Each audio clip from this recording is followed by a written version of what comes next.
Vocês estão felizes? Amém? De estar aqui na casa do Senhor. Eu sei que Deus tem um propósito aqui hoje. Ficar bem pertinho de vocês. Amém? Eu quero que você feche seus olhos antes da gente ler. Quero que você feche seus olhos, leve o seu pensamento até Deus. Às vezes você está se perguntando, né, o que eu vim fazer aqui hoje, mas Deus tem algo para você. Amém? Senhor Deus, muito obrigada, Deus, por estarmos aqui nessa noite, Pai. Eu sei que o Senhor já falou no meu coração e eu sei que o Senhor tem uma palavra para cada um aqui hoje, Pai. Que o Senhor possa, Senhor Jesus, estar, ó Deus, operando nos corações, Pai, mudando vidas, Pai, através do Teu Espírito Santo. Eu não sou nada, eu não tenho nada para oferecer, mas o Teu Espírito que habita em mim, esse sim, pode falar aos corações, pode transformar vidas. E eu estou aqui, Senhor, me usa conforme o Senhor quer. Me usa, Senhor, conforme a Tua vontade, Pai. Fala, Senhor, através de mim, Pai. Aquilo que o Senhor quer, ó Deus, falar, Pai. Muito obrigado por tudo. Eu te agradeço em nome de Jesus. Amém. Amém? Amém? Eu quero que você abra a palavra de Deus em Isaías. Isaías 1. Do 10 ao 17. Isaías 1, do 10 ao 17. Ouvi, a minha versão aqui é Nova Almeida atualizada. Não sei se quiser colocar lá assim, que eu acho que seria melhor. Isaías 1, do 10 ao 17.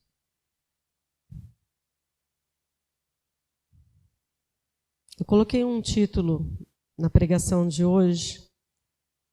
Qual o culto que temos dado a Deus?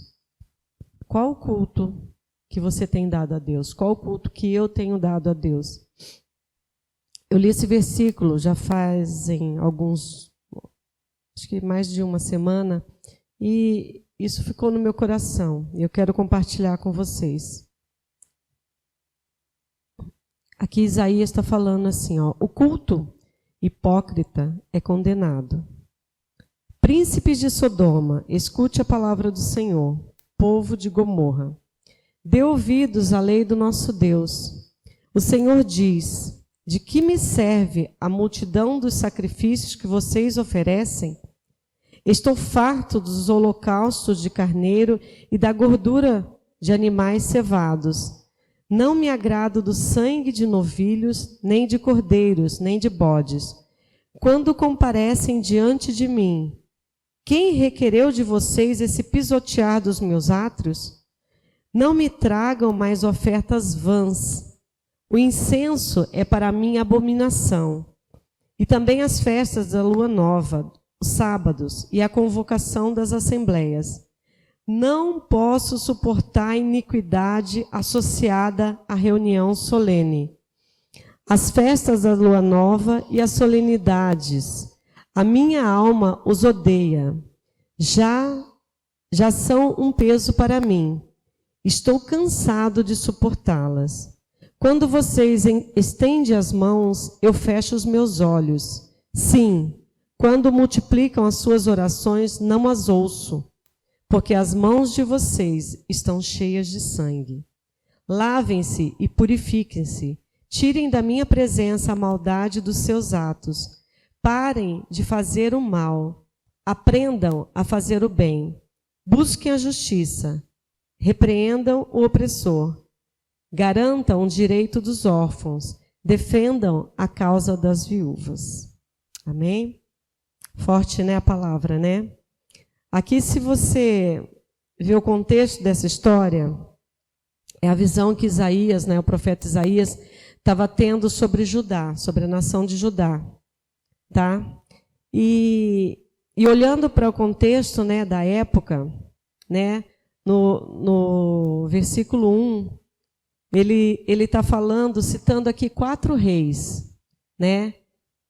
Visão que Isaías, filho de Amós, teve a respeito de Judá e Jerusalém, nos dias de Uzias, Jotão, Acás, Ezequias, reis de Judá. Eu vou falar aqui somente sobre 2 reis que me chamaram a atenção, né? Para a gente entender por que essa palavra dura estava sendo dada para o povo de Judá. Eu vou falar sobre o rei Acás e o rei Ezequias, seu filho, né? Eles foram reis de Judá. Acás, ele foi um rei mau, né? Ele fez alianças com nações que ele não deveria ter feito, né?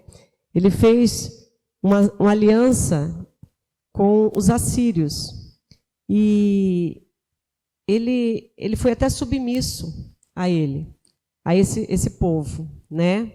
E ele acabou permitindo a idolatria entrar ali naquele povo, tá? Começaram a adorar outros deuses, tá? A gente lendo, Acás sacrificou até seu filho, tá? A outros deuses. Então, assim, ele foi um rei que desviou, né, o seu olhar de Deus, né? Ele começou a deixar a iniquidade entrar ali naquela nação. E Ezequias, né, tudo que Acás fez, né, levou à contaminação da vida religiosa, né? A nação passou a ser marcada por práticas que afrontavam a vontade de Deus, tá? Então aquela nação começou a não adorar ao Deus verdadeiro, né? Ela se contaminou. E Ezequias, seu filho, quando ele começou a reinar, ele viu que aquilo tudo fez mal para a nação, né? E ele começou a querer reverter aquela situação, né? Então ele viu que tudo que a nação estava sofrendo em consequência daquele pecado, né, da idolatria, de se voltar contra Deus, e ele lutou para acabar com aquilo tudo errado que o povo estava fazendo, com aquela adoração errada, com os altares de outros ídolos, né?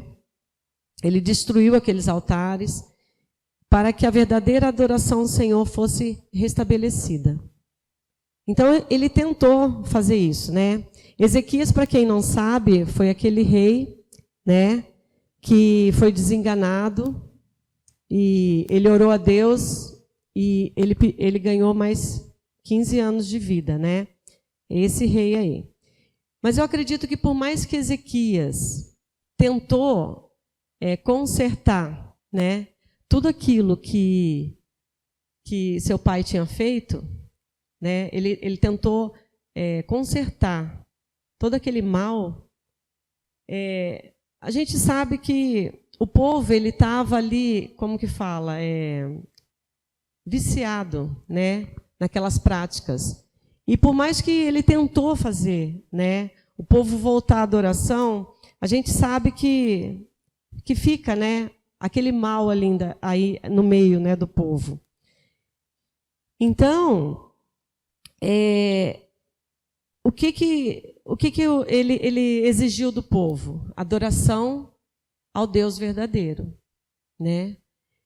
Só que, se a gente parar e pensar, aquela adoração estava mecânica, né? Era uma adoração porque o rei estava pedindo, né? Destruiu aqueles altares, mas o que acontece? A prática continua, né? O coração queria uma coisa, né? Mas eles faziam outra. Então aquilo estava sendo mecânico, né? O coração daquele povo ainda não tinha se convertido novamente a Deus, né? Então, o que realmente eles precisavam mudar eram os seus corações, né? O que eles precisavam realmente mudar é a sua adoração. No versículo 11, o profeta comparando Judá como Sodoma e Gomorra, né? Para quem não sabe, Sodoma e Gomorra foi uma cidade, né, que de tanto pecado, ela experimentou a ira de Deus, né? Ela experimentou a ira de Deus, de tanto pecado que havia ali, né? De idolatria, de práticas assim, né? Terríveis, né? Então, assim, a desobediência total daquelas duas cidades levaram ela à condenação, né? E elas foram totalmente destruídas. Então, aqui o Senhor está abominando a oferta daquele povo. Aquele povo estava trazendo uma oferta com as suas mãos, mas o seu coração, né, queria outra coisa, desejava outra coisa. E no 13b, fala assim, ó, não posso suportar a iniquidade associada à reunião solene. O povo estava em pecado e estava querendo cultuar ao Deus verdadeiro. O 13b, a parte final dele, não posso suportar a iniquidade associada à reunião solene. Tá? Aquele povo não conhecia a Deus. Eles não conheciam a Deus. Lá no versículo 3, coloca lá, viu? Versículo 3. Olha o que Isaías fala. O boi conhece o seu dono, e o jumento o lugar onde lhe dão comida. Mas Israel não tem conhecimento. O meu povo não entende. Então, aquele povo não conhecia Deus. Né? Aquele povo, né? Isaías está comparando, né, que o boi conhece o seu dono, né? Mas aquele povo não conhecia a Deus, né? E por mais que eles oravam a Deus, ouvia suas orações, Deus não ouvia suas orações, né? Aqui fala, né, que Deus não ouvia suas orações porque suas mãos estavam sujas de sangue. O que eles faziam de errado? Né? Se a gente continuar lendo aqui, o 16 e o 17.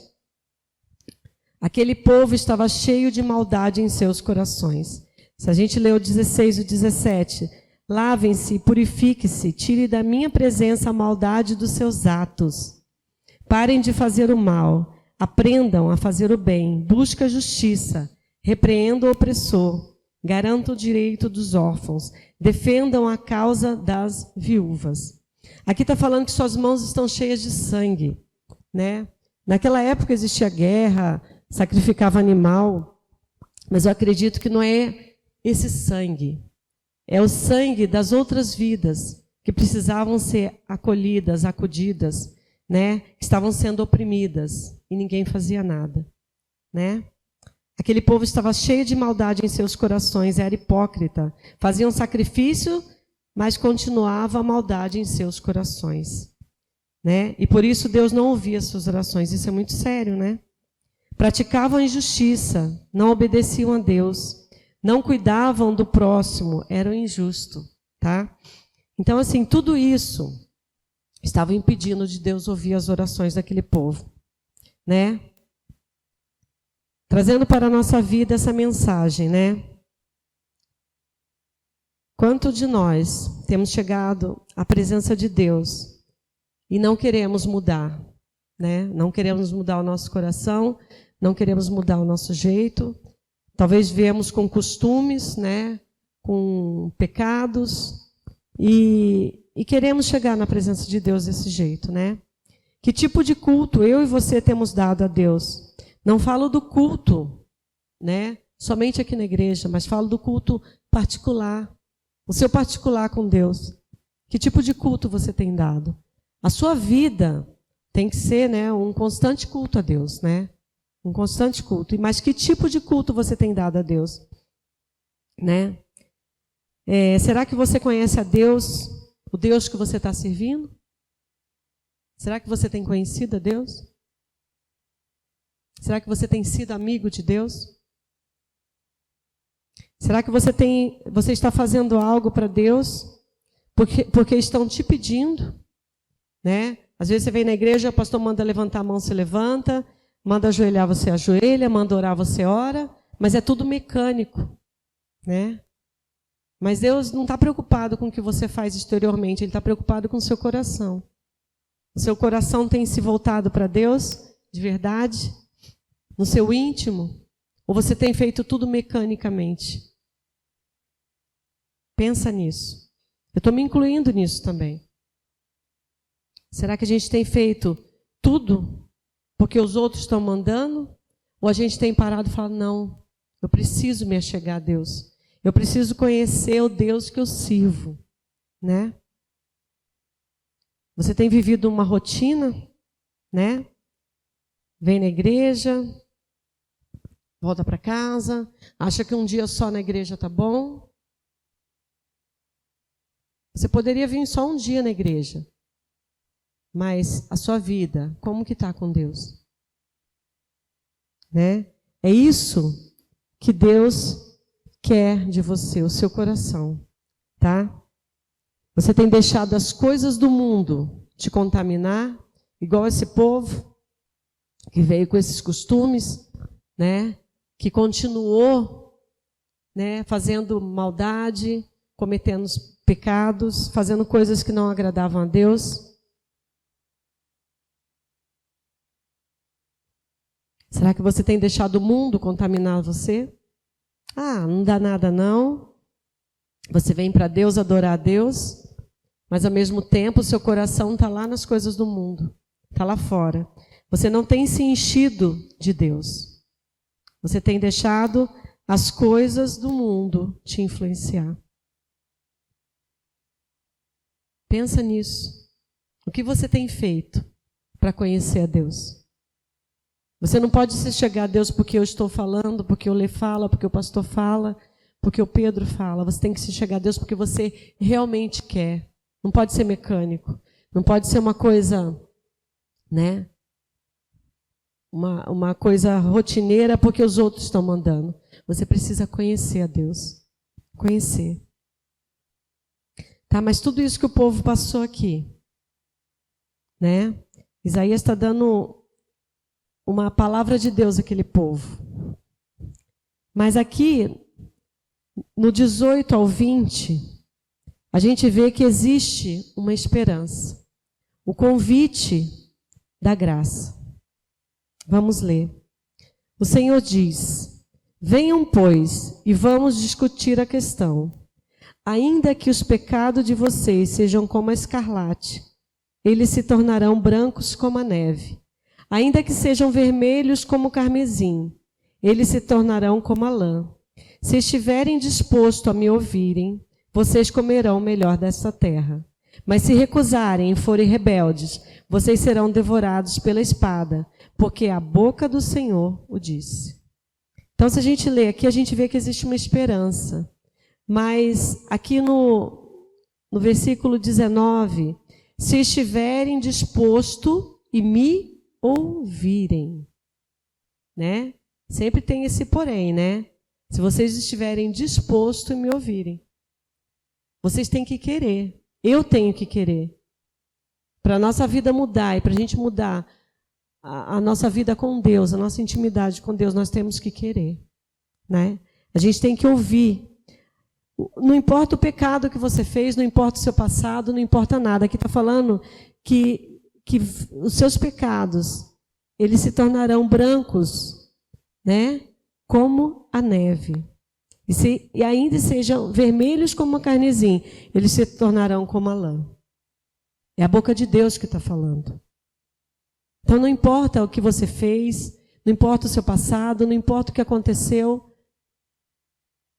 não importa se você magoou alguém, importa é que se realmente você está disposto a mudar de vida, a pedir perdão, a perdoar, a se humilhar diante de Deus, falar: Deus, eu quero uma vida nova a partir de hoje, eu não quero mais ter as práticas que eu tinha, eu não quero mais fazer isso. Não importa o tamanho do seu pecado, Deus o limpa de uma tal forma, né, que não ficará vestígio dele. Tá? Nem o diabo vai poder te acusar. Porque enquanto você não pede perdão, fica aquela coisinha te acusando, né, na sua cabeça. Mas quando você se volta para Deus e você ouve a voz dele, e você se volta para ele, ele te limpa de todo pecado. Ele te deixa limpo. E é tão gostoso isso quando você reconhece que você está errado, você se volta para Deus. Você tira um peso tão grande de você que você fala assim, o diabo não pode mais me acusar, porque eu fui perdoado por Deus. Às vezes você acha que não tem que mudar nada. Eu também achava que eu não tinha que mudar nada. Até Deus ir me mudando. A cada dia Ele me mostra onde eu tenho que mudar. Hoje mesmo eu falei para Ele, eu falei, Deus, se tem alguma coisa errada, me muda. Eu preciso me mudar por completo. Essa palavra, ela primeiro falou comigo. Né? O Gé já fez essa visão da pregação, né, uma vez. Ela realmente precisa falar comigo. E ela falou comigo. E eu sei que Deus está falando no coração de muita gente aí. Não importa o tamanho do seu pecado. Todos nós somos pecadores. Mas Deus, Ele é poderoso para nos limpar de todo pecado. A partir do momento que a gente se volta para Ele. Tá? Se a gente ouvir, estiver disposto a ouvir a voz dEle e obedecer. Tá? Há uma atitude a ser tomada. Não adianta só vir, Deus vai me limpar, Não, você tem que querer. Tem que ter uma atitude. Tá? Vocês precisam estar dispostos a ouvirem a voz do Senhor. E há uma promessa aqui. Não sei se vocês prestaram atenção. Se você estiver disposto, se estiverem dispostos e me ouvirem, vocês comerão o melhor desta terra. Mas se recusarem e forem rebeldes, vocês serão devorados pela espada. Né? A bênção e a maldição. A decisão está na sua mão. A gente colocando isso para a nossa vida. Se a gente olhar para toda a história de Israel, do povo de Israel, toda vez que o povo deixava de servir a Deus, eles eram derrotados. Eles eram presos, né? Ou levados para o exílio. Toda vez que eles se voltavam contra Deus, aquele povo, ele sofria as consequências. Mas quando eles realmente reconheciam que Deus era o Deus da vida deles, aquele povo prosperava. Então isso é desde lá, né, da nação de Israel, lá no Velho Testamento. E Deus não muda, Ele é o mesmo.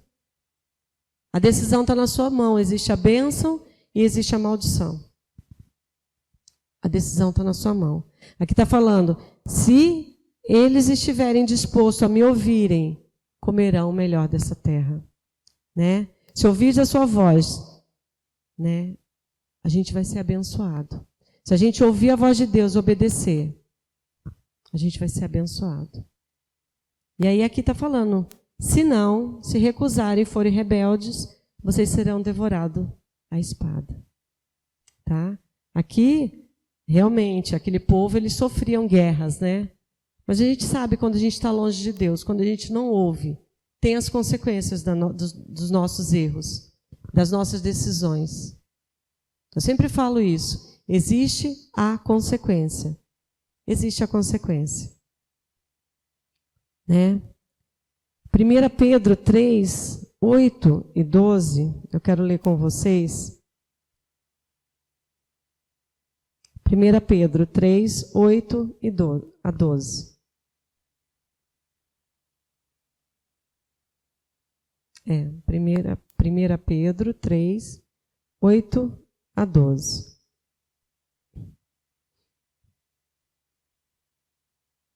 Aqui está falando, né, sobre o que Jesus deixou para realmente a gente fazer, né? Posso ler? Finalmente, tenham todos o mesmo modo de pensar. Sejam compassivos, fraternalmente amigos, misericordiosos, humildes, não paguem mal com mal, nem ofensa com ofensa. Pelo contrário, respondam com palavras de bênção, pois para isso mesmo vocês foram chamados, a fim de receberem bênção por herança. Pois aquele que quer amar a vida e ter dias felizes, refreie a língua do mal. Evite que os seus lábios falem palavras enganosas. Afastem-se do mal e pratiquem o bem. Busquem a paz e empenhem-se por alcançá-la, porque os olhos do Senhor repousam sobre os justos, e os seus ouvidos estão abertos às suas súplicas. Mas o rosto do Senhor está contra aqueles que praticam o mal. Isso aqui está no Novo Testamento, tá? Vocês vão falar assim, mas isso aqui é uma palavra que foi dada lá para Judá. Não, é uma palavra para o povo de Deus. Ali só está uma história para a gente ver realmente como que acontecia, para deixar como exemplo para nós. Mas aqui, em 1 Pedro 3, do 8 ao 12, está falando exatamente. Você vai experimentar as bênçãos de Deus se você obedecer. Se você ouvir a voz dele. Se você realmente for um imitador de Jesus. Que foi isso que ele deixou para a gente fazer. Aqui está falando, se você sejam compassivos, fraternalmente amigos, misericordiosos, humildes, não paguem mal com mal, nem ofensa com ofensa. Pelo contrário, respondam com palavras de bênção, pois para isso mesmo vocês foram chamados, a fim de receberem bênção por herança. Tá? Não sou eu que estou falando. Você vai agir com palavras de bênção e você vai receber bênção como herança. Mas você não tem que fazer porque você quer receber. Você tem que fazer porque realmente Jesus transformou sua vida e o seu coração realmente quer isso. Porque Deus, ele vê o seu coração. Não adianta você falar uma coisa e o seu coração está falando outra. Porque Deus conhece. Você pode me enganar. Você pode enganar quem está na frente. Mas a Deus você não engana. Então, aqui são promessas para a nossa vida, se realmente nós quisermos obedecer, tá? Hoje não é diferente, né? Se obedecermos, ele cuida de nós. Se a gente obedecer, ele cuida de nós. Igual o Lê falou no louvor, né? Está tendo guerra, às vezes vem doenças, pandemias, mas quem teme a Deus não pode ter medo. Você confia nele de uma tal forma que você não tem medo, porque é ele que cuida de nós. Ele está no controle. Ele não perdeu o controle da situação. Ele continua no controle. E ele cuida de cada um de nós. Tá? Para terminar, para concluir a mensagem, tá? Eu quero ler Romanos 12, 1 e 2.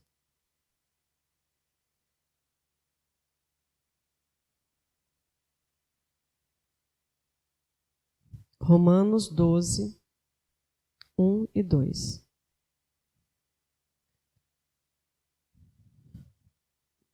O que é um culto? O culto racional. Portanto, irmãos, pelas misericórdias de Deus, peço que ofereçam o seu corpo como sacrifício vivo, santo e agradável a Deus. Este é o culto racional de vocês. E não vivam conforme os padrões deste mundo, mas deixem que Deus os transforme pela renovação da mente, para que possam experimentar qual é a boa, agradável e perfeita vontade de Deus. Este é o nosso culto racional. A gente precisa apresentar a nossa vida, o nosso corpo, como sacrifício, tá?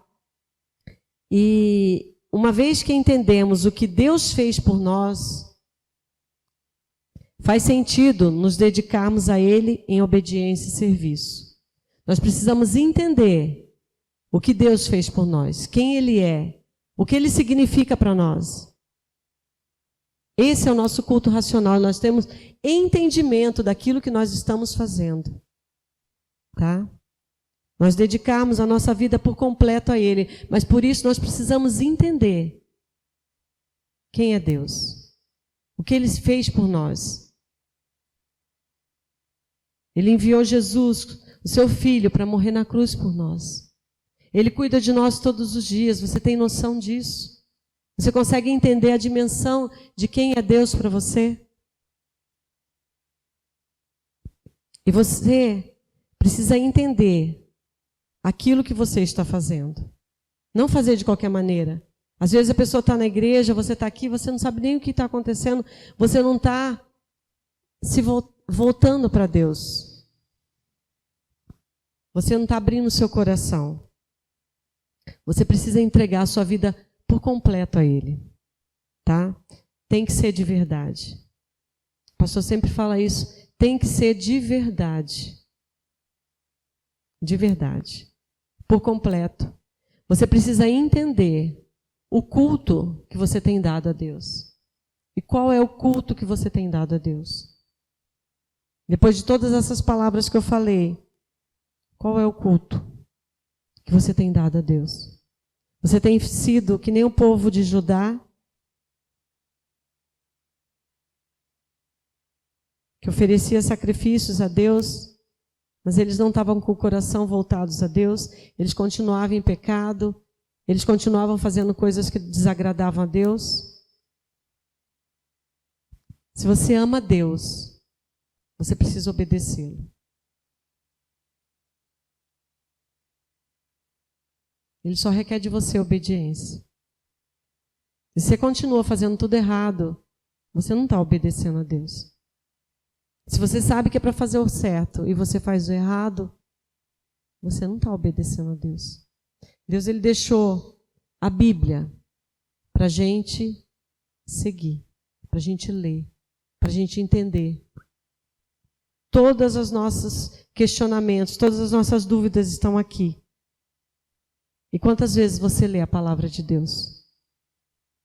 Quantas vezes por semana você lê a palavra de Deus? Quantas vezes você dobra o seu joelho e você fala com Deus? Quantas vezes você para e fala, nossa, eu estou sentindo falta da presença de Deus. Será que você tem sentido falta? De dobrar os seus joelhos, de colocar uma música de adoração e começar a adorar a Deus? Será que você tem sentido falta? Deus conhece o seu coração. E não importa como você está, o que você fez, você pode tomar essa decisão a partir de hoje. Ah, mas eu já estou na igreja, eu conheço a Deus, eu sei o que é certo, mas você tem feito o que é certo? Você realmente conhece a Deus? Você realmente busca a presença de Deus? Você precisa sentir saudades de estar na presença de Deus. Você precisa sentir vontade de querer estar na presença de Deus. Eu não sei se essa palavra te tocou, como ela me tocou.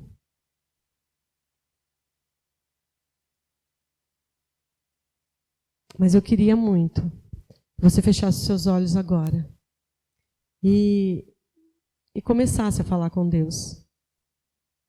Eu não vou me prorrogar, porque o que tinha que falar, eu falei. Agora eu sei que é o Espírito Santo que vai falar no seu coração. Eu quero que você comece a olhar para a sua vida e ver onde que está errado. Mas você fala, nossa, mas eu canto, mas eu toco, mas eu venho na igreja, não tem nada errado. Tem sim. Tem algo aí, talvez, que você não está enxergando, mas que o Espírito Santo vai te mostrar agora e você vai se voltar para Ele. Vai falar, eu preciso mudar a minha vida. Eu preciso mudar. Eu preciso fazer as coisas diferentes. Eu preciso ter saudade de estar na presença de Deus. Pode soltar a música, Vi. Eu vou colocar uma música, que essa música falou muito comigo. Ela é antiga, mas ela falou muito comigo. Eu sei que ela vai falar com você. E para você deixar o Espírito Santo mudar você, você precisa deixar Ele tomar conta de tudo. E essa música fala sobre isso. Mas você só pode fazer a sua oração se realmente você entender o que realmente você precisa entregar para Deus. Você precisa entregar a sua vida por completo. Deixa Ele trabalhar. Deixa Ele fazer o que Ele tem que fazer. Não seja como o povo de Judá, que entregava uma oferta, mas faziam outras coisas que desagradavam a Deus. Amém. Que você possa realmente ter entendido que você precisa colocar Deus em primeiro lugar na sua vida, que você precisa adorá-lo, que você precisa se encher dele a cada dia, que você precisa tirar tempo para ter intimidade com Ele. Não são só os momentos aqui na igreja, mas a sua vida por completo. Todos os dias você precisa estar adorando ao Senhor. A sua vida tem que ser um testemunho vivo de Deus. Amém? Amém? Tantas pessoas estão vazias, tirando suas vidas, mas quando você se enche de Deus, Ele ocupa todo o espaço que está vazio aí. Então não passe nenhum minuto da sua vida sem colocar a sua vida diante de Deus, sem adorar a Ele. Amém? Deus abençoe sua vida. Amém?